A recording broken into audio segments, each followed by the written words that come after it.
رب کے لیے، قربانی ہے یہ رب کے لیے،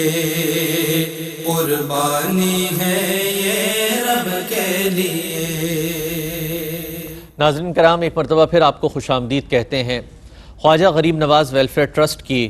اس لائف ٹیلیتھون سے، کہ جس پلیٹ فارم سے ہم اور آپ کوشش کر رہے ہیں کہ وہ احباب، وہ گھرانے جو کہیں نہ کہیں اپنی سفید پوشی کے باعث اس قربانی کے گوشت کو حاصل کرنے سے قاصر رہتے ہیں، باوجود اس کے کہ کئی افراد ایسے ہیں کہ قربانی کرتے ہیں اور وہ تقسیم تو کرتے ہیں لیکن ان تک نہیں پہنچ پاتا کہ جن تک پہنچنے کی ضرورت ہو۔ لیکن الحمدللہ پاکستان کے اندر کئی ادارے ہیں، ان اداروں کے اندر ایک نمایاں اور جگمگاتا ایک ایسا پلیٹ فارم کہ جس کا نام خواجہ غریب نواز ویلفیئر ٹرسٹ، کہ یہ وہ ویلفیئر ٹرسٹ ہے کہ جو حقیقتاً ان کی ویلفیئر کے لیے کام کرتا ہے کہ جن تک پہنچنا بہت مشکل ہوا کرتا ہے، جو کہیں ریگزاروں میں، جو جنگل بیابانوں میں بستے ہیں، ان تک کوئی نہیں پہنچتا، ان تک پہنچتا ہے یہ ٹرسٹ۔ اور اس ٹرسٹ سے وابستہ وہ رضاکار پہنچتے ہیں، کہیں پر پکے ہوئے کھانوں کے ساتھ پہنچتے ہیں، کہیں پر ان کے لیے غذائی اجناس لے کر پہنچتے ہیں، کہیں پر قربانی کا یہ گوشت لے کر اور بر وقت لے کر پہنچتے ہیں۔ اور کیا خوبصورت حسن انتظام ہے اس ادارے کا کہ نہ صرف گائے کی کٹائی سے لے کر بلکہ اس کی تقسیم کے لیے باقاعدہ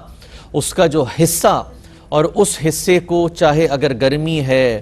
اور شدید گرمی ہے اس کے اندر کس انداز سے محفوظ کر کے ان تک پہنچانا تاکہ وہ اس گوشت سے وہ لطف حاصل کر سکے کہ جس کے لیے کم و بیش 1 برس کا عرصہ وہ انتظار کرتے ہیں۔ ساتھ ساتھ اس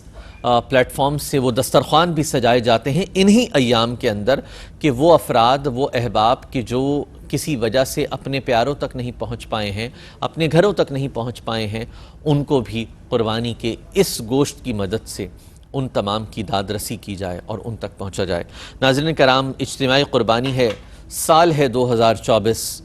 خواجہ غریب نواز ویلفیئر ٹرسٹ، وہ ویلفیئر ٹرسٹ کے جس کے ذریعے سے آپ اگر ایک گائے کی قربانی کا حصہ لینا چاہتے ہیں تو آپ 18,000 روپے کی رقم سے اس حصے میں شامل ہو سکتے ہیں۔ اس نیک عمل میں ایک مکمل گائے کو شامل کر سکتے ہیں، 1,26,000 روپے کی رقم ڈپازٹ کرا کر، اور ایک بکری کی قربانی کر سکتے ہیں 32,000 روپے کی رقم عطیہ کر کے۔ اور ان تمام کے لیے جو تفصیلات آپ کو درکار ہیں وہ تمام ہمارے ٹیلی ویژن اسکرینز پر، آپ کی ٹیلی ویژن اسکرینز پر نظر آ رہی ہیں۔ اس کے ساتھ ساتھ میں بتاتا چلوں کہ بینک UBL ہے، اس بینک کے ڈپازٹ سلپ پر آپ تحریر کریں گے خواجہ غریب نواز ویلفیئر ٹرسٹ، اکاؤنٹ نمبر ہے 01048430۔ اگر پاکستان سے باہر سے آپ ہمیں یہ رقم ٹرانسفر کرنا چاہ رہے ہیں تو اس کے لیے آپ کو مدد درکار ہوگی ہمارے IBN نمبر کی، جو کہ ہے PK78UNIL 0000000 7101048430۔ یہ وہ تمام اکاؤنٹ نمبرز ہیں کہ جس کی مدد سے آپ ان فربا جانوروں کی قربانی کر کر اس عمل خیر میں شامل ہو سکتے ہیں کہ جو عمل خیر میرے آقا و مولا نبی مکرم صلی اللہ علیہ وآلہ وسلم کا ہوا کرتا تھا، آپ کے اصحاب کا یہ معمول ہوا کرتا تھا کہ قربانی کے روز قربانی کر کے سب سے پہلے اس قربانی کے گوشت کو ان تک پہنچاتے تھے کہ جن تک یہ گوشت پہنچنا چاہیے اور جس کی انہیں حقیقتاً ضرورت ہے۔ آپ تمام آن لائن ڈونیشنز کے ذریعے سے بھی ان جانوروں کی قربانی میں حصہ شامل کر سکتے ہیں، یا ان جانوروں کی خریداری کر کے ان جانوروں کو ان کے لیے ہدیہ کر سکتے ہیں کہ جن کے لیے اس کی ضرورت ہے۔ آپ اپنے والدین کے نام سے، اپنے بہن بھائیوں کے نام سے، اپنی آل اولاد کے نام سے، آپ اولیاء اعظام کے نام سے، آپ اصفیاء کرام کے نام سے، صحابہ کرام رضوان اللہ تعالی علیہم کے نام سے، اہل بیت اطہار کے نام سے، اور نبی مکرم صلی اللہ علیہ وآلہ وسلم کے نام نامی اسم گرامی سے بھی اس قربانی کو انجام دے سکتے ہیں۔ لیکن جس طرح سے کہ علماء کرام نے فرمایا کہ پہلے آپ کے لیے آپ کا واجب ادا کرنا ضروری ہے، اس کے بعد یہ تمام نفل قربانی میں شامل ہوگی۔ ساتھ ساتھ آپ آن لائن ڈونیشنز کر سکتے ہیں www.kgnwt.org۔ یہ وہ ویب سائٹ ہے کہ جس کے ذریعے سے آپ اپنی قربانی کے فنڈز آن لائن ٹرانسفر کر سکتے ہیں۔ ماسٹر کارڈ اور ویزا کارڈ کو آپ اس کے ذریعے سے ان تمام رقوم کو ٹرانسفر کر سکتے ہیں۔ ساتھ ساتھ آپ ہمارا فون نمبر بھی نوٹ کر لیں جس پر آپ وہ نام تحریر کر کے بھیجیں گے کہ کس کے نام سے آپ یہ قربانی کرنا چاہتے ہیں۔ وہ نمبر ہے 00923331192022 اور 11922023۔ یہ وہ تمام نمبرز ہیں جس کے ذریعے سے یقیناً آپ کے لیے ایک آسانی ہوگی اور آپ کو ان تک پہنچنے میں مدد ملے گی کہ جن تک پہنچنے کی ضرورت ہے۔ علماء کرام ہمارے درمیان موجود ہیں۔ ہمارے محترم عالم نبیل محترم جناب ڈاکٹر سید مظہر اقبال شامی صاحب بہت خوبصورت انداز سے، بڑے مدلل انداز سے اس تمام گفتگو کو کرتے نظر آ رہے ہیں۔ یہ ہمارے پروگرام کا آخری حصہ ہے، اس کے اندر ہم کوشش کریں گے کہ اپنی گفتگو کو کچھ سمیٹیں اور کچھ سماج کے رویوں پر بھی بات کریں، کچھ اس کے دنیاوی فوائد پر بھی گفتگو کی جائے۔ قبلہ یہ ذرا سے فرما دیجئے گا کہ جہاں پر اس کے ایک اخروی فوائد ہیں، یقیناً اس کا ایک اجر و ثواب بھی ہے، اس کے ساتھ ساتھ جب ہم دنیاوی حوالوں سے دیکھتے ہیں تو اس کا دنیاوی حوالے سے کیا اجر اور کیا فائدہ نظر آتا ہے ہمیں؟ بالکل بڑا اہم سوال ہے، اور خاص طور پہ وہ لوگ جو قربانی پر اعتراض کرتے ہوئے نظر آتے ہیں یا یہ کہتے ہیں کیا فائدہ ہے، کیوں آپ قربانی کر رہے ہیں، اس کے بجائے آپ کوئی اور کام کر دیں۔ اس وقت انہیں غریبوں کی شادی یاد آ جاتی ہے۔ تو اگر آپ دنیاوی فوائد پہ غور کر لیں تو آپ کی یہ اعتراضات ہی ختم ہو جائیں گے۔ وہ کیا ہے؟ نمبر ایک، جب آپ قربانی کا جانور منڈی سے جب لے کے آتے ہیں، ایک تو یہ ہے کہ جو لوگ بیچتے ہیں قربانی کے جانور کو وہ کیسے لے کے آتے ہیں؟ وہ بڑے بڑے کنٹینر میں، بڑی بڑی گاڑیوں میں وہ منڈی لے کے آتے ہیں۔ اب ڈرائیور جس کا کام ہی یہی ہے کمانا، جانوروں کو لانا، پھر اسی طرح منڈی میں پہنچنے کے بعد آپ جانور کو گھر لے کے آتے ہیں، تو یہ روزگار کا ایک بڑا اہم ذریعہ ہے کن لوگوں کے لیے؟ معاشی حوالوں سے۔ اچھا، وہ لوگ بھی غریب ہوتے ہیں عام طور پر یا معاشرے کے پیسے ہوئے افراد ہوتے ہیں، تو بالکل یہ ایک اہم ذریعہ ہے۔ قربانی کرنا دراصل دوسروں کے لیے ایک روزگار کا بھی سبب ہے۔ یوں ہی جب آپ قربانی کے جانور کو لے آتے ہیں، آپ نے دیکھا ہوگا مختلف جگہوں پہ اسٹال اب نظر آنا شروع ہو گئے ہیں، تو یہ بھی ایک کمائی کا ذریعہ ہے، ان لوگوں کو بھی روزگار کا ایک اہم موقع ملتا ہے۔ چارہ وغیرہ چارے وغیرہ یہ جو اسٹال لگتے ہیں اس میں چارے ہیں، ساری چیزیں بکتی ہیں، تو یہ ان کے لیے ایک روزگار کا بڑا اہم موقع ہوتا ہے۔ اسی طرح تیسرے نمبر پہ میں بات کرتا چلوں کہ قربانی کے دن بہت سے لوگ انتظار میں رہتے ہیں کہ اب قصائی آئیں گے، قصاب صاحب آئیں گے، تب جا کے قربانی ہوگی، اور بعض اوقات ان کی ڈیمانڈ بھی بہت زیادہ ہوتی ہے۔ اس دن کا سب سے اہم شخص ہی وہ ہوتا ہے، قصاب ہی ہوتا ہے۔ گویا کہ آپ یوں کہہ لیں اس دن کا دولہا وہی ہے، اس کا انتظار ہوتا ہے کہ کب اس نے آنا ہے۔ اور کتنے آپ دیکھیں کہ کتنے قصاب کی اجرت کا وہ ذریعہ ہے قربانی، اور کتنے لوگوں کو اس دن فائدہ ہوتا ہے۔ یوں ہی اگر ہم بات کریں کہ آپ جب جانور لے آتے ہیں، پھر جانور کی کھال جب قربانی کے دن جب آپ نکالتے ہیں، اس سے کتنی ساری چیزیں بن رہی ہیں، کتنی پروڈکٹ بن رہی ہیں۔ مثال کے طور پر اگر ہم جیکٹ کی بات کریں، یوں ہی بیگ ہیں اور مختلف چیزیں اس سے تیار ہو رہی ہوتی ہیں۔ پھر اسی طرح یہ چیزیں بن کر پھر ایکسپورٹ ہو رہی ہوتی ہیں، اس سے ملکی معیشت کو بھی فائدہ ہو رہا ہوتا ہے۔ تو جہاں یہ دینی فوائد ہیں، اسی طرح دنیاوی فوائد بھی ہمارے سامنے ہیں۔ معاشی پہیہ چل رہا ہوتا ہے، اور اس سے اربوں روپے کا فائدہ ہے۔ اور پوری دنیا میں جو سب سے بڑی منڈی لگتی ہے وہ کراچی کی ہے، آپ کو معلوم ہونا چاہیے۔ دیگر ممالک میں قربانی کا وہ ایک ایسا رجحان ہے، لیکن جس طریقے سے پاکستان میں آپ کرتے ہیں، ایسا شوق و جذبہ آپ کو کہیں اور نظر نہیں آئے گا۔ حضرت آپ نے عالم عرب میں اپنی تعلیم کا ایک بڑا حصہ مکمل کیا ہے، تو عرب کے طور طریقوں میں قربانی کے حوالے سے اور جو عجم کے طور طریقوں میں جو مطلب پاک و ہند کا ایک طور طریقہ ہے، اس میں کیا آپ کو فرق نظر آتا ہے، یا مطلب اس میں ذوق و شوق کا فرق ہے، یا اس میں کوئی شرعی حوالے سے فرق نظر آتا ہے؟ کیا طریقہ؟ ایک بنیادی فرق جو ہمیں نظر آتا ہے، یعنی بر صغیر پاک و ہند میں آپ کو زیادہ تر حنفی ملیں گے، اور احناف کے ہاں صاحب استطاعت پر قربانی واجب ہے۔ اور شوافے کے نزدیک، امام شافعی رحمۃ اللہ تعالی علیہ کے نزدیک قربانی کرنا واجب نہیں ہے بلکہ سنت ہے۔ اب بہت سے ہیں ان میں ہیں جو کرتے ہیں، بعض نہیں کرتے ہیں۔ اگر وہ نہیں کرتے تو فقہ شافعی کی روح میں وہ گناہگار نہیں ہے۔ اچھا، لیکن فقہ حنفی سے فقہ حنفی کی روح میں اگر وہ صاحب استطاعت ہے اور وہ قربانی نہیں کر رہا تو وہ گناہگار ہے. اور یہاں پہ وعید بھی ذکر کرتا چلوں کہ نبی کریم علیہ الصلوۃ والسلام نے فرمایا کہ من وجد ساعتا ولم یضحی فلا یقربن مصلانا. حضور نے فرمایا کہ جس پر قربانی واجب ہے استطاعت کے باوجود قربانی نہیں کر رہا، حضور نے فرمایا وہ ہماری عیدگاہ کے قریب ہی نہ آئے. اللہ اکبر، اتنی بڑی وعید. اور آج ہم کہتے ہیں کہ نہیں ابھی تو بیٹی کی شادی کرنی ہے، ابھی بیٹے کی شادی کرنی ہے، ابھی ایک فیکٹری بنائی ہے دوسری بھی بنانی ہے، ابھی بہت ساری چیزوں کے لیے میں نے کہا وہ پیسے بچا کے رکھے ہیں. ارے بھائی آپ صاحب نصاب ہیں، آپ پر قربانی لازم ہے. اگر آپ کے پاس کیش موجود نہیں ہے تو آپ قرض لے کے قربانی کر لیں. بالکل درست. یہ نہیں ہے، ضروری نہیں کہ آپ کے پاس کیش ہو. آپ اگر صاحب استطاعت ہیں اور ضرورت سے زائد آپ کے پاس پلاٹ موجود ہے، اس پلاٹ کی وجہ سے بھی آپ پہ قربانی واجب ہے. ہمیں اس بات کی طرف آخری بات کہ جو آپ نے اہل عرب کے حوالے سے بات کی، جی عرب میں اس طریقے سے جس طریقے سے ہمارے ہاں ہوتا ہے یا یورپ میں بھی آپ چلے جائیں تو یہ نہیں ہے کہ روڈوں پہ جانور کو ذبح کر رہے ہیں. ان کے ایک خاص جگہ ہوتی ہے، وہیں وہ جا کے ذبح کرتے ہیں. قربان گاہ ہوگی. قربان گاہ. یعنی آپ دیکھیں کہ میں تقریباً 5 سال بیروت میں رہا. مجھے قربانی کے ایام میں صرف ایک جگہ جو ہے وہ ایک غالباً مینڈھا مجھے نظر آیا. تو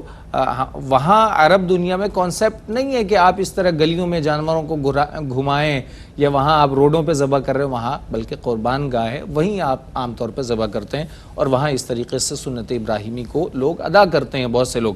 اور قربانی جب آپ کرتے ہیں، جہاں آپ نے دنیاوی فوائد پوچھیں، وہاں ایک اہم چیز وہ یہ ہے کہ آپ غریبوں میں گوشت کو تقسیم کرتے ہیں، غریبوں سے محبتوں کو سمیٹتے ہیں اور آپ دوسروں کی ہمدردی کا سامان مہیا کرتے ہیں. نہیں، بہت درست اور بہت خوبصورت انداز سے. حضرت ضمناً ایک یہ بھی فرما دیجئے کہ جس طرح سے ابھی آپ نے گفتگو کے اندر یہ بھی بتایا کہ جیسے بچیوں کی شادی ہے یا بچوں کی شادی ہے، تو کیا جو قربانی کا گوشت ہے، مثال میں دے رہا ہوں کہ ایک شخص سے اس کی شادی جو ہے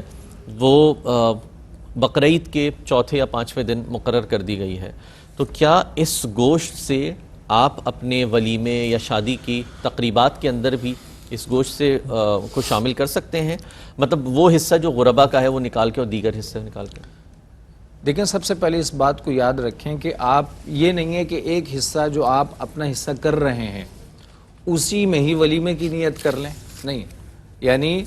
ایک میں ولیمے کی نیت کر رہے ہیں کہ بھئی یہ مقصود تو اللہ کی رضا ہے، لیکن اللہ کی رضا کی نیت کے ساتھ ساتھ مقصود کیا ہے کہ قربانی ادا ہو جائے. درست. تو ایک اہم نقطہ یہ ہے کہ جب آپ قربانی ادا کر رہے ہیں اور مقصود آپ اللہ رب العزت کی جب رضا حاصل کرنا ہے تو اس قربانی میں آپ ایک حصے میں 2 چیزوں کی نیت نہیں کر سکتے. اچھا. ہاں یہ ہے کہ آپ اللہ رب العزت کی رضا کی نیت سے وہ جانور کو قربان کریں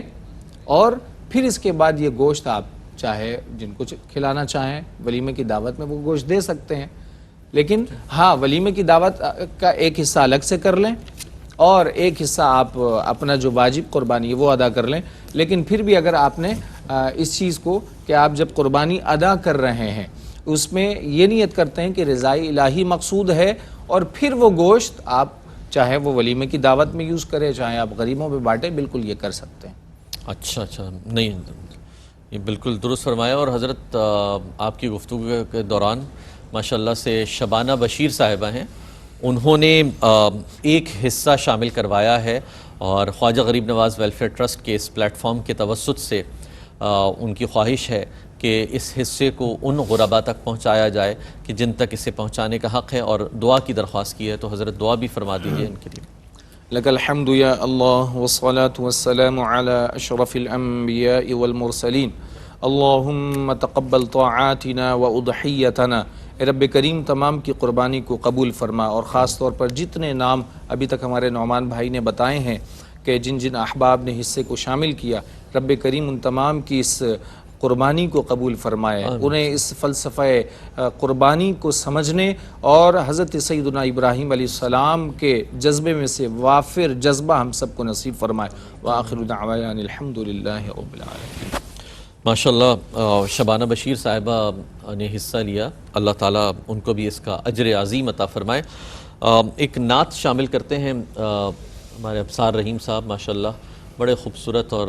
دلنشیں انداز میں نعت رسول مقبول صلی اللہ علیہ وسلم پیش فرما رہے ہیں. کون سے کلام کا انتخاب فرما رہے ہیں آپ؟ بھائی ایک میرے بھائی ہیں، دوست ہیں، انہوں نے ایک فرمائش کی تھی عطا جس فرمائیں. کلام سے آپ کہہ لیں کہ اللہ پاک نے مجھے بڑی عزتوں سے نوازا. پیش کر رہا اللہ ہوں. ماشاء اللہ پیش فرمائیں، عطا فرمائیں. باندے ہاتھوں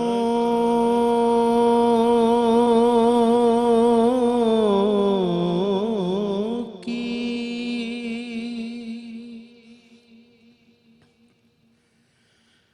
میری لاج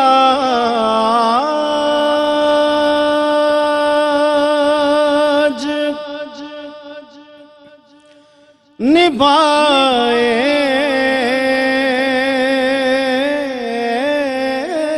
رکھنا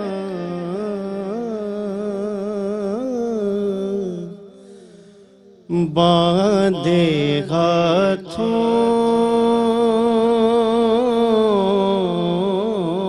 کی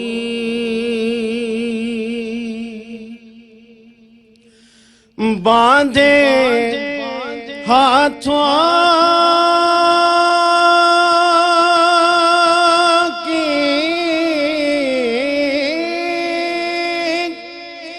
میری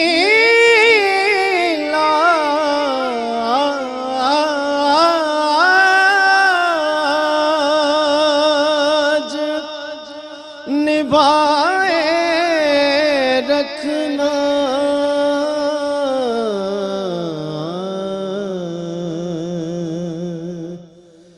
میرے سرکار میری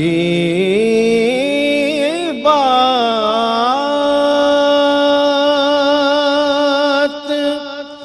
بنائے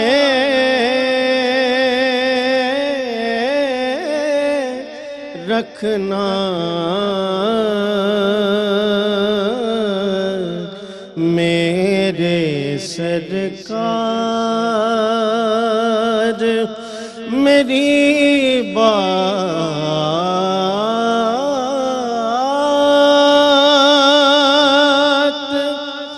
بنائے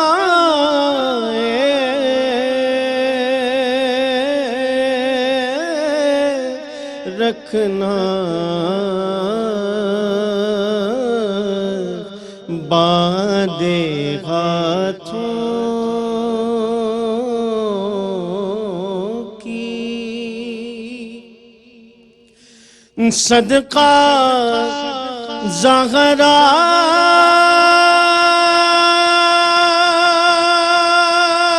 کا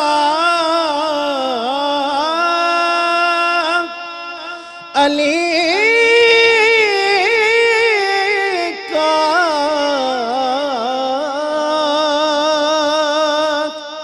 حسن کا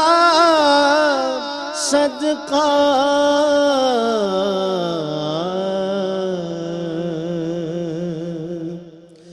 صدقہ زہرا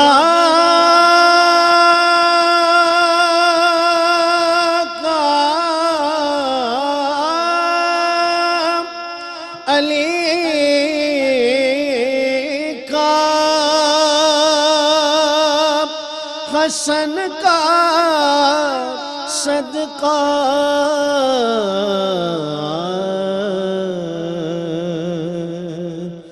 سب کی نسبت سے میری بات بنائے رکھنا میرے سرکار میری بات بنائے رکھنا باندھے ہاتھوں کی ذرائع خاک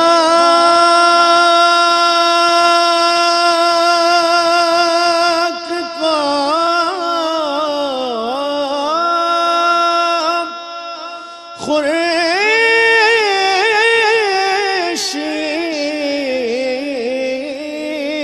خورشید بنانے والے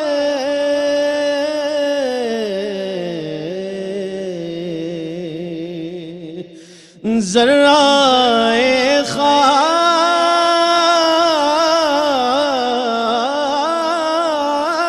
کا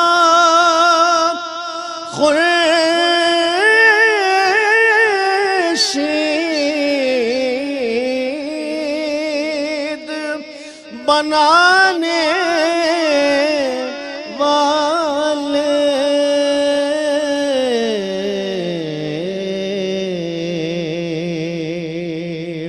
خاک ہوں میں مجھے قدموں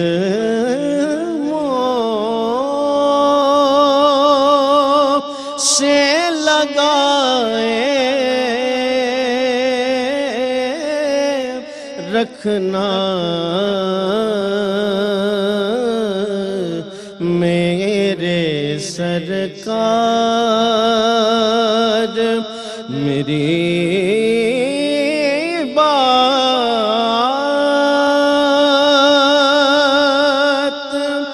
بنائے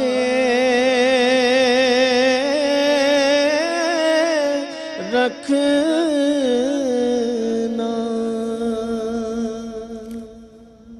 ماشاءاللہ ماشاءاللہ. میرے سرکار میری بات بنائے رکھنا، خالد محمود خالد نقشبندی صاحب کا کلام اور اس کی بحر کے اپنے دامان شفاعت میں چھپائے رکھنا، میرے سرکار میری بات بنائے رکھنا. اور یقیناً ہر امتی کی یہی خواہش ہوا کرتی ہے، اور آقا علیہ الصلوۃ والسلام کی بارگاہ میں جس انداز سے ثنا خوان رسول نے ایک استغاثہ پیش کیا نعت خواہ نے، یہ استغاثہ ہر اس امتی کا ہے جو اپنے محبوب علیہ الصلوۃ والسلام سے حد درجے عشق اور محبت کرتا ہے کہ میرے آقا میری بات بنائے رکھنا. کیونکہ آپ کی بارگاہ میں بات بن گئی تو یہ سمجھیں کہ اس جہاں میں بھی بن گئی اور اس جہاں میں بھی بن گئی. بس یہ کرم کے فیصلے ہیں، یہ فیصلے ہمارے حق میں اسی انداز سے ہوتے رہیں کہ جس انداز سے میرے آقا و مولا علیہ الصلوۃ والسلام چاہتے ہیں کہ ان کا امتی ہو. ناظرین کرام، خواجہ غریب نواز ویلفیئر ٹرسٹ کا یہ پلیٹ فارم ہے کہ جس پلیٹ فارم سے ہم یہاں پر آج کی شب اس کوشش میں ہیں کہ کچھ گائے کچھ بکروں کے وہ حصے جمع کر سکیں کہ جو ان تک پہنچیں کہ جو غربا ہیں، جو مساکین ہیں، جو یتامہ ہیں، جو بیوائیں ہیں، کہیں نہ کہیں وہ منتظر ہیں آپ کی، میری، ہم سب کی، کہ ان تک قربانی کا وہ گوشت پہنچے جو تحقیق کے بعد میں آپ تک پہنچا رہا ہوں کہ کم و بیش 1 برس کا عرصہ گزرتا ہے، اس کے بعد انہیں یہ نعمت میسر آتی ہے. سوچئے ذرا کچھ دیر کے لیے کہ آپ کا بچہ اگر آپ سے آج کی شب فرمائش کرے کہ بابا یا اماں جان مجھے بھوک لگی ہے اور خواہش ہے کہ مجھے کوئی لذیذ گوشت آپ کھلائیں، تو دل پر کیا بیتے گی ان ماں باپ کے کہ جن کے پاس اتنے وسائل نہیں ہیں. تو خدارا صرف اتنا ہی سوچ لیجئے کہ اگر رب تبارک و تعالیٰ نے آپ کو اس نعمت سے سرفراز کیا ہے، آپ کو صاحب استطاعت بنایا ہے، صاحب نصاب بنایا ہے، تو کیوں نہ آج کی شب جہاں پوری گائے کی قربانی کر رہے ہیں ایک حصہ مزید صحیح اور اپنے بچوں کے نام سے ہی کر لیں، ایک ترغیب دلانے کے لیے، ان کے اندر ایک ذوق پیدا کرنے کے لیے، ایک شوق پیدا کرنے کے لیے کہ یہ انہی جیسے بچوں تک پہنچے گا. اور معصوم بچوں کی تو خواہش اور معصوم بچوں کی تو دعا میرا رب بھی رد نہیں کرتا، تو کیوں نہ ان کی دعا لیں اور کوشش کریں کہ وہ حصہ جو کہ 18,000 روپے کی رقم پر مشتمل ہے، وہ ایک مکمل گائے جو 1,26,000 روپے کی رقم پر مشتمل ہے، وہ ایک بکرا جو کہ کم و بیش 32,000 روپے کی رقم پر مشتمل ہے، کہ اگر آپ کی جیب اجازت دے رہی ہے اور صاحب استطاعت ہیں تو سوچئے نہیں، یہ نیکی کا وہ عمل ہے کہ آگے بڑھیں اور کر جائیں، کچھ پتہ نہیں کہ یہ لمحات پھر میسر آئیں یا نہ آئیں، تو کیوں نہ کسی غریب کا شکم پر کر جائیں، کسی غریب گھرانے کی اس خواہش کو پورا کر جائیں کہ جس خواہش کو پورا کرنے کی ہم تمام کو ضرورت ہے اور ہم تمام یہ کوشش کر رہے ہیں۔ میں جاوید میمن صاحب، پروگرام اپنے اختتام کی جانب جا رہا ہے، ہم نے سماج کے رویوں پر بھی کیونکہ آپ نے خود عملاً دیکھا بھی ہے، آپ نے مشاہدہ بھی کیا ہے کہ کس قدر اس وقت ضرورت ہے، تو اس ضرورت کو پورا کرنے کے لیے آپ کیا سمجھتے ہیں کہ کس انداز سے آگے بڑھا جائے اور شامل ہوا جائے، اور نہ صرف یہ کہ صرف اس پلیٹ فارم سے بلکہ اپنے طور پر بھی اس کوشش کو جاری رکھا جائے؟ دیکھیں، یہ قربانی جو ہے نا، یہ مالی عبادت ہے، بالکل ایسے یہ مقصد اس میں صرف شوق یا اس کا بھی ذکر نہیں، ہر آدمی چاہتا ہے کہ میں قربانی کروں اور اچھی سے اچھی اور بڑھ کے اچھی سے اچھی اور اس سے زیادہ اچھی طریقے سے کروں، لیکن بعض اوقات مالی حالات اس چیز کی اجازت نہیں دیتے، تو اس کے لیے ہمارے دین نے حصہ مقرر کیا ہوا ہے، پوری گائے مقرر کی ہوئی ہے، بکرا مقرر کیا ہوا ہے۔ اب جو حالات ہیں، جو معاشی صورتحال ہے، اس کے جو کاسٹ اور اس کے جو قیمت جو ہے وہ آج بہت زیادہ ہے، تو لیکن اس میں کچھ ادارے جو ہے اس کو اچھی طریقے سے مینیج کر کے، جیسا خواجہ غریب نواز ٹرسٹ ہے، 18,000 روپے کا شاید میرا خیال ہے، جی بہت کم قیمت، تو 18,000 روپے حصہ تو میرا خیال ہے کہیں بھی آپ کو ملے گا نہیں۔ وہ اچھا، یہ بھی اپنے طور پہ مینیج کرتے ہیں، اس کو اس طریقے سے اپنے جانور پالتے ہیں اور اس کو پورا سسٹم بنایا ہوا ہے، تب کہیں جا کے ان کے حساب میں آتا ہے۔ اچھا، اس میں ایک چیز بڑی غور طلب ہے مفتی صاحب، آپ کو بھی میں یہ بتاتا چلوں کہ بنیادی طور پر عمومی رویہ یہ دیکھا گیا ہے ہمارے معاشرے کا، یہ المیہ بھی ہے کہ ویلفیئر کے نام پر اکثر جو اجتماعی قربانیاں ہو رہی ہوتی ہیں تو بڑا لاغر اور بوڑھا جانور آ جاتا ہے اور اس کا گوشت تقسیم کیا جاتا ہے، تو بیچارہ غریب جو ہے وہ مزید ایک غم میں مبتلا ہوتا ہے کہ گوشت بمشکل میسر آیا، اور میسر بھی ایسا آیا کہ نہ گلنے میں آ رہا ہے نہ کھانے میں آ رہا ہے۔ لیکن الحمدللہ جانور فربا بھی، اور باقاعدہ اس جانور کو اس پوری تحقیق اور جانچ پڑتال کے بعد اس کی قربانی کی جاتی ہے کہ جس کے تحت ایک غریب کو وہ مشکل اور دشواری نہ ہو، جو کہ وہ دیکھا جاتا ہے۔ یقین امید ہمیں یہی رکھنی چاہیے، جس طرح آپ نے کہا نا کہ حسن ظن ہونا چاہیے کہ تمام ادارے اس طور طریقے سے، تو اس دور کے اندر فی زمانہ جبکہ آپ دیکھتے ہیں کہ 30-35 ہزار روپے کا اس وقت ایک حصہ ہے، تو یہاں پر 18,000 روپے کا حصہ، اور یقیناً جانوروں کی تعداد ایک بہت زیادہ ہوتی ہے اور کوشش ہوتی ہے، تو اس لیے یہ ایک کم قیمت وہ ہے۔ دیکھیں، جن کو آپ گوشت دیتے ہیں وہ تو آپ اس کو جو دیں گے نا، اس کے لیے نعمت ہے، جی جی بالکل ایسے، وہ تو اس کو قبول کر لے گا بیچارہ، اور رب کا شکر ادا کرے گا، ہاں اور کہے گا ٹھیک ہے، بس جو ملا اللہ تعالیٰ کا شکر ہے۔ لیکن اگر کسی لینے والے کو آپ اس کو اس طریقے سے، آپ جیسے آپ اپنے گھر کے لیے نکالتے ہیں اس طریقے سے نکال کے اگر آپ نے ان کو دیا یا کسی سسٹم کے تحت آپ نے ان کو پہنچایا، تو وہ اس کا دل خوش ہوتا ہے، اور اللہ تعالیٰ نے بھی کہا ہے اور ہم نے پڑھا بھی ہے کہ کسی مسلمان کے دل میں خوشی داخل کرنا، یہ اس سے بڑی کوئی عبادت نہیں ہے۔ درست۔ تو مقصد یہ کہ آج اس وقت جو ہے نا ضرورت ہوتی ہے، اس وقت ایک موقع بھی ہوتا ہے، تو ایک چھوٹی سی چیز ہے، 1-2 کلو گوشت کی کیا چیز ہے؟ قربانی کے وقتوں میں تو کوئی اس کی وہ نہیں ہوتی، درست ہے، قیمت نہیں ہوتی، تو وہ اگر اس سے کسی کا کوئی بھلا ہو جائے، بعض لوگ ایسے بھی ہم دیکھتے ہیں، اچھے نیت کا حامل لوگ ہوتے ہیں، وہ ایک بوٹی بھی اپنے گھر میں نہیں رکھتے، وہ سب دے دیتے ہیں اللہ کے نام۔ تو میں کہتا ہوں کہ اللہ ان کو قبول کرنے والا ہے۔ اچھا، شریعت نے اجازت بھی دی ہے نا، ڈاکٹر صاحب نے بھی فرمایا کہ آپ اپنا حصہ رکھ سکتے ہیں، ایک حصہ اپنے لیے، ایک حصہ رشتہ داروں کے لیے، اور ایک حصہ تو غرباء ایک کے لیے۔ حصہ بھی اگر رکھ لے تو باقی اچھا خاصا گوشت ہوتا ہے، اگر اس کو آپ صحیح طریقے سے پہنچانا چاہیں تو کافی لوگوں کو مل سکتا ہے، اور کسی جگہ اگر شامل ہو جائیں تو اس سے اچھی کوئی بات ہی نہیں۔ صحیح صحیح۔ اچھا جاوید صاحب، کیا پیغام دینا چاہیں گے، کیا اپیل کرنا چاہیں گے؟ دیکھیں، اس وقت میں جو دیکھتا ہوں کہ معاشی طور پہ جو ہے نا بڑی کشمکش ہے، درست ہے، صحیح بات۔ اور جو ہم دیکھ رہے ہیں جو اپنے اطراف میں سب چیزیں، تو ہمیں تو لگتا ہے کہ سب صحیح ہے، اور ہم چند لوگوں کو دیکھتے ہیں کہ جو فربا جانور لا رہے ہیں یا قیمتی جانور لا رہے ہیں یا قیمتی قربانیوں کی جانور، تو اس کے پرسنٹیج نوان بھائی کم ہے، بہت کم ہے۔ ہم اپنے مضافات کے علاقوں میں چلے جائیں تو وہاں صورتحال یہ ہے کہ کئی گھروں تک جو ہے نا قربانی نہیں ہو رہی، اور میں نے آپ سے پہلے بھی کہا کہ پہلے سفید پوش طبقہ جو ہے نا وہ درمیانہ طبقہ کہلاتا، اب بالکل یا تو آپ غریب طبقہ ہے یا امیر طبقہ ہے، یا غریب تر ہے یا امیر ہے، بس یہ دو چیزیں رہ گئی ہیں۔ تو امیر کی تعداد جو ہے ایک پرسنٹیج ہے، تو غریب زیادہ ہیں۔ ہمارے معاشرے کا بہت بڑا طبقہ ایسا ہے کہ جو اچھے کپڑے پہن کے، یعنی آپ کو اچھی طریقے سے آپ کو ملتا ہے، لیکن اس کی حیثیت وہ نہیں ہوتی کہ آپ کا 18,000 روپے کا حصہ بھی لے سکے۔ ان کے لیے انتظام ہونا چاہیے، نہ کہ یہ کہ آپ کا میرا تو کوئی نہ کوئی دے ہی دے گا، لیکن ان کے لیے کوئی ایسا اچھا انتظام ہونا چاہیے کہ وہ بغیر مانگے ان تک پہنچ جائے وہ حصہ۔ بالکل صحیح ہے۔ جاوید مومن صاحب، آپ نے ایک بڑے اہم ایشو کو ہائی لائٹ بھی کیا ہے، اور ایک طریقہ کار کہ بن مانگے لوگوں تک پہنچنا کتنا ضروری ہے، اور اگر کچھ گھرانے اس عمل کو کریں کہ اپنی ضرورت کا جتنا گوشت درکار ہے آپ وہ رکھ لیں، باقی سارا تقسیم کر دیں، تو یہ بھی ایک حسن عمل ہے۔ اچھا حضرت، یہ فرمائیے گا کہ ان کے لیے کیا اجر ہوتا ہے، کیونکہ کچھ لوگ ہوتے ہیں کہ بھئی بڑے ڈیپ فریزرز کی خریداری بھی چل رہی ہوتی ہے، اور ساتھ میں کہ بھئی گوشت کا اچھا حصہ جو ہے وہ اپنے پاس اسٹور کر لینا ہے، اور اس کے بعد، اور ان کے مقابلے میں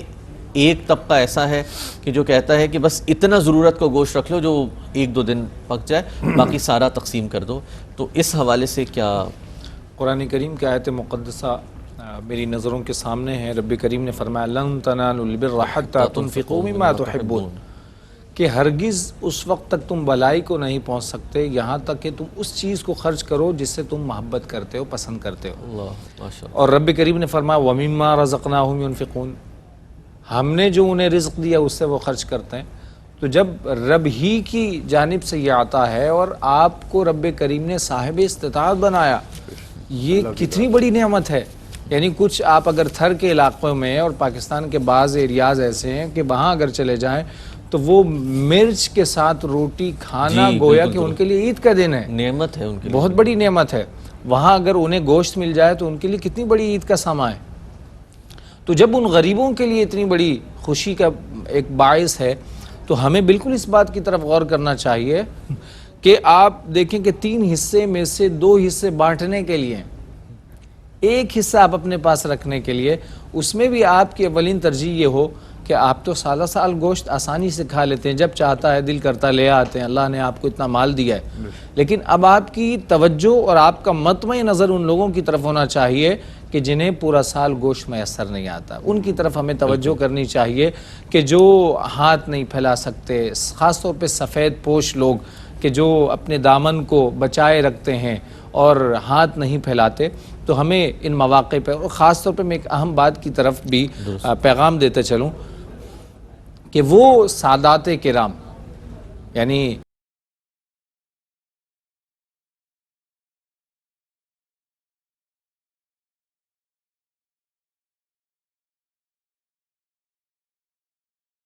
جو مستحق ہیں، جو نبی کریم علیہ السلام کی آل سے ہیں، یعنی آپ فون کریں خواجہ غریب نواز ویلفر والوں کو اور کہیں کہ بھائی نبی کریم علیہ السلام کی آل اور جو سادات کرام ہیں، جو حضور کی آل سے ہیں، ان کے لیے ہم قربانی، ان کے لیے ہم جانور دیتے ہیں، ہم ان کے لیے یہ ایک جانور، یہ حصے ملا رہے ہیں، تو آپ کا یہ حصہ حضور کی آل کو بھی پہنچے گا۔ یعنی آپ قربانی کریں نبی کریم علیہ السلام کے نام پہ، اور وہی قربانی آپ حضور کی آل میں تقسیم کر دیں، تو انشاءاللہ العزیز یہ بھی ایک قبولیت کا ایک اہم ذریعہ ہوگا۔ ماشاءاللہ، بڑا خوبصورت، ایک بڑا بہترین آئیڈیا آ گیا، اور ایک موٹیویشن ملتی ہے ناظرین کہ مفتی صاحب نے جس انداز سے سمجھایا بھی اور بتایا بھی کہ یہ حقیقت ہے کہ نبی مکرم صلی اللہ علیہ وآلہ وسلم کی آل سے جو سادات کرام ہیں ان میں ایک بڑا طبقہ ایسا ہے کہ جو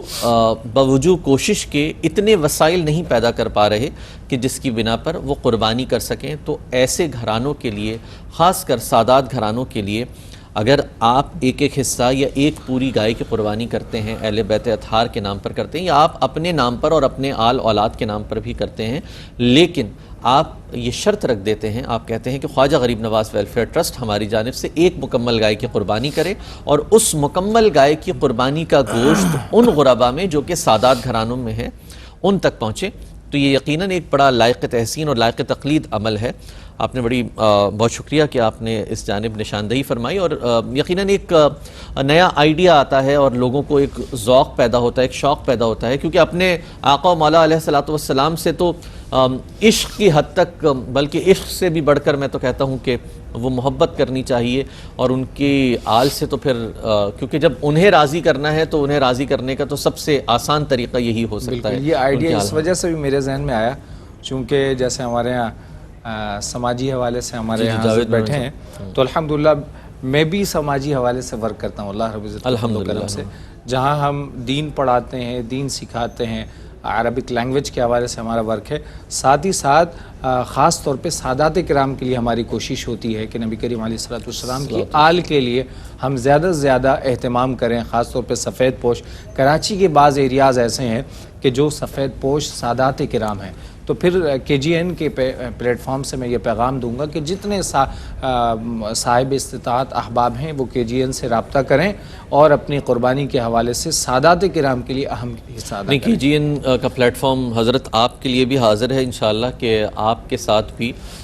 بلکہ آپ نشاندہی فرمائیں. ہماری تو خواہش یہ ہے کہ آپ نشاندہی فرمائیں تاکہ ان سادات گھرانوں تک جو ہو سکتا ہے ممکنہ طور پر کہ ہماری فہرست میں نہ شامل ہوں یا کسی وجہ سے ہم ان تک نہیں پہنچ پا رہے ہوں، تو یہ تو ایک بڑا اچھا طریقہ کار اور ایک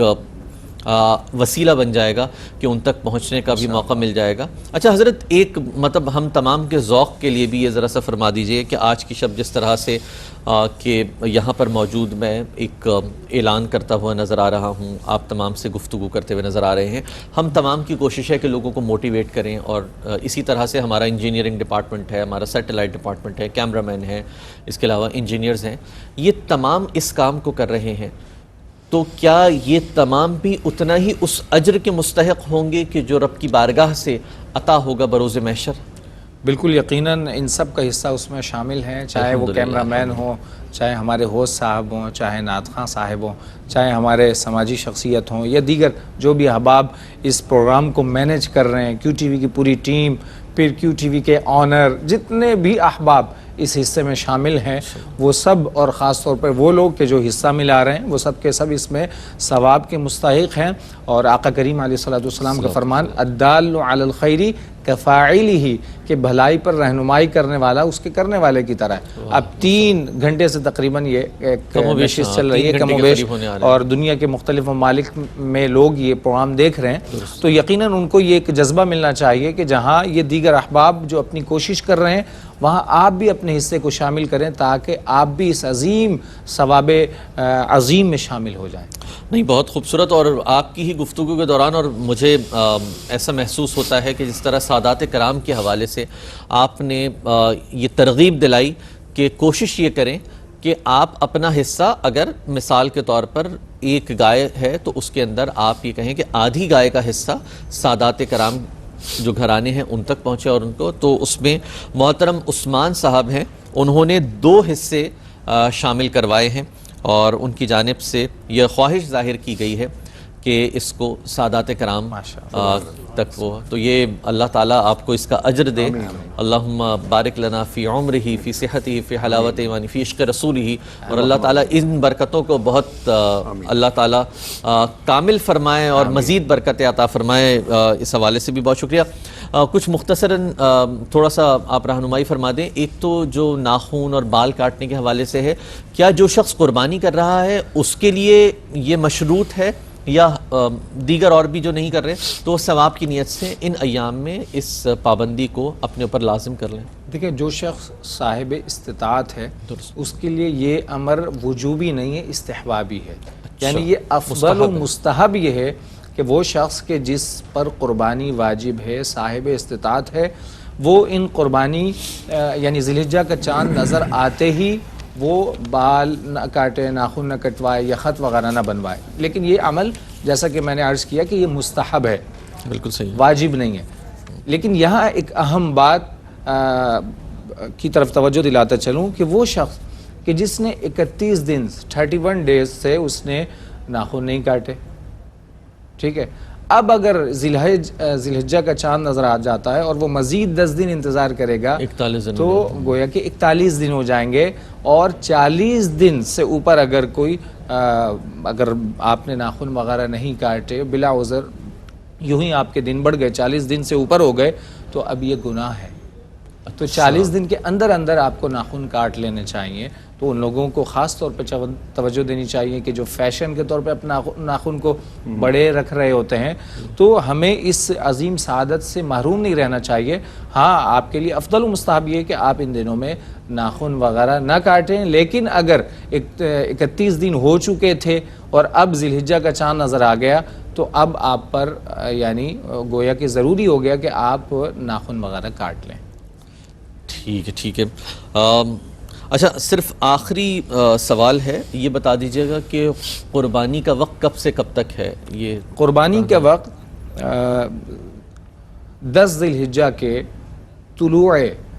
صبح صادق سے لے کر 12ویں ذی الحجہ کے غروب آفتاب تک ہے. یعنی صبح صادق جو فجر کا وقت ہوتا ہے یہ گاؤں والوں کے لیے ہے کہ گاؤں میں اگر آپ قربانی کر رہے ہیں طلوع صبح صادق میں اب آپ قربانی کر سکتے ہیں. نماز پڑھنا وہ ہے نہیں، اگر نہیں نماز پڑھنا شرط نہیں ہے. اگر طلوع صبح صادق یعنی آپ نے دیکھا کہ طلوع صبح صادق کا وقت ہو گیا، اب آپ قربانی ادا کر سکتے ہیں. لیکن چونکہ عید کی نماز پڑھنی چاہیے، سال میں ایک مرتبہ یہ موقع مل رہا ہے اور اس عظیم ہم سعادت سے محروم ہو جائیں، اس دن بھی سوتے رہیں، تو سال میں ایک دن آپ کو یہ مل رہا ہے، اس دن بھی آپ عظیم سعادت سے محروم رہیں، تو یہ ایک بہت بڑی خیر سے محرومی کا باعث ہے. اور اگر شہر میں ہے تو آپ کے اس شہر میں کسی بھی مسجد میں، جامع مسجد میں نماز ادا ہو گئی تو اب آپ قربانی کر سکتے ہیں. ٹھیک ہے. جناب ناظرین کرام، ایک تو بہت بہتر انداز سے رہنمائی اور رب تبارک و تعالیٰ کا یہ بڑا کرم رہا کہ اس نے اس پروگرام کے آخری حصے کے اندر ہمارے دلوں کو اس انداز سے جھنجھوڑا کہ ہم نے آپ تمام کی ایک رہنمائی اور حوصلہ افزائی اس حوالے سے کی کہ آپ سادات کرام کے لیے بھی مختص کر سکتے ہیں حصے کو. گو کہ اگر میں غلط نہیں ہوں آپ رہنمائی فرمائیے گا کہ قربانی کا تو مکمل گوشت وہ ہے کہ آپ سادات بھی کھا سکتے ہیں اور عام فرد بھی کھا سکتے ہیں، کوئی اس حوالے سے وہ نہیں کر سکتا. محترم ڈاکٹر سید مظہر اقبال شامی صاحب آج کی شب ہمارے ساتھ شریک گفتگو رہے. آپ کا سر بہت شکریہ کہ آپ نے اپنا قیمتی وقت عطا کیا. سماجی حوالوں سے بہت متحرک نام شہر کراچی کا محترم جناب جاوید میمن صاحب ہمارے ساتھ موجود رہے. آپ کا بہت شکریہ. محترم ابصار رحیم صاحب حیدرآباد سے بالخصوص تشریف لائے اور ہمارے اس پینل کا حصہ بنے. آپ کا بہت شکریہ. ناظرین کرام، جاتے جاتے صرف اتنی بات کہ یہ وہ غربا ہیں کہ جنہیں اس وقت ہمارے سہارے کی ضرورت ہے. یہ وہ ہیں کہ جن کے لیے نبی مکرم صلی اللہ علیہ وآلہ وسلم نے دعا فرمائی کہ میرے رب مجھے غربا میں اٹھا. تو ان غربا سے محبت کرنا یہ کن کی سنت ہے، ان کا ساتھ دینا یہ کن کا طریق ہے، یہ جان لیجئے. شاعر کہتا ہے کہ تانے غربت دے جاتے ہیں، جینے کے سامان تو ہیں، کون کسی کے کام آتا ہے، اپنوں کے احسان تو ہیں. اونچے نیچے ریت کے ٹیلے، سوکھے پتے اور درخت، کس کو بھلا اچھے لگتے ہیں، رستے کی پہچان تو ہیں. اور جو رہتے ہیں کچے گھروں میں ننگے تن اور بھوکے پیٹ، ان کو حقارت سے مت دیکھو، سوچو ذرا انسان تو ہیں. تو تھوڑا سا سوچئے اور کوشش کیجئے کہ ان تک پہنچیں کہ جن تک پہنچنے کی ضرورت ہے. آج کی شب خواجہ غریب نواز ویلفیئر ٹرسٹ نے یہ کوشش کی ہے کہ آپ کو ان سے کنیکٹ کیا جائے اور ان تک پہنچایا جائے جن تک پہنچنے کی ضرورت ہے. جاتے جاتے میں صرف یہی کہتا جاؤں گا کہ ایک حصہ لے یا ایک مکمل گائے، اس خالص نیت کے ساتھ لیں اور اس یقین کے ساتھ کہ ان تک پہنچے گا جن تک پہنچنے کی ضرورت ہے. ناظرین کرام، اپنے میزبان سید نعمان الحق کو اس دعا کے ساتھ اجازت دیجیے کہ رب تبارک و تعالی ہمیں اور آپ کو جہاں رکھے خوش و خرم، شاد اور آباد رکھے، اور اس طرح کے کاموں میں ہر دم اور ہر لحظہ کوشش کرتے رہنے اور اس کے ساتھ جڑے رہنے کی توفیق عطا فرمائے کہ قرب، وہ قرب جو کہ قربانی سے عطا ہو، اور ہمیں اپنی اناؤں کو، اپنے نفس کو قربان کرنے کی کوشش کرنی چاہیے، اپنے مال کو اس راہ میں تقسیم کرنے کی کوشش کرنی چاہیے۔ جاتے جاتے آخر میں حضرت خواجہ غریب نواز رحمۃ اللہ تعالیٰ علیہ کی منقبت کے کچھ اشعار ہمارے محترم ابصار رحیم صاحب آخر میں پیش کریں گے اور آپ کے ساتھ اجازت چاہیں گے۔ یقیناً انشاءاللہ اگلی کسی ٹرانسمیشن میں پھر آپ سے ملاقات ہوتی ہے۔ انشاءاللہ ہمیں امید ہے کہ آپ اسی انداز سے جڑے رہیں گے اور آپ کے عطیات اور صدقات کا سلسلہ جاری و ساری رہے گا۔ سرکار غوث اعظم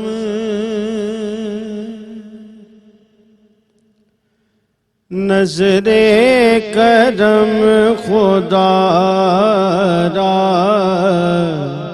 سرکار غوث اعظم نظر کرم خدا را، میرا خالقہ سب دو، میں فقیر ہوں تمہارا، سرکار غوث اعظم نظر کرم خدا را، مولا علی کا صدقہ، حسن و حسین کا صدقہ، مولا علی کا صدقہ، حسن و حسین کا صدقہ، میری لاج رکھ لو یا غوث، میں فقیر ہوں تمہارا، سرکار غوث اعظم نظر کرم خدا را۔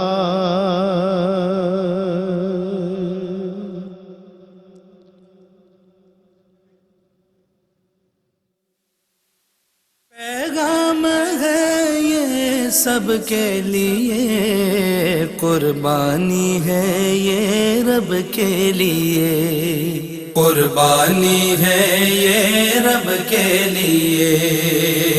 قربانی ہے یہ رب کے لیے، پیغام ہے یہ سب کے لیے، قربانی ہے۔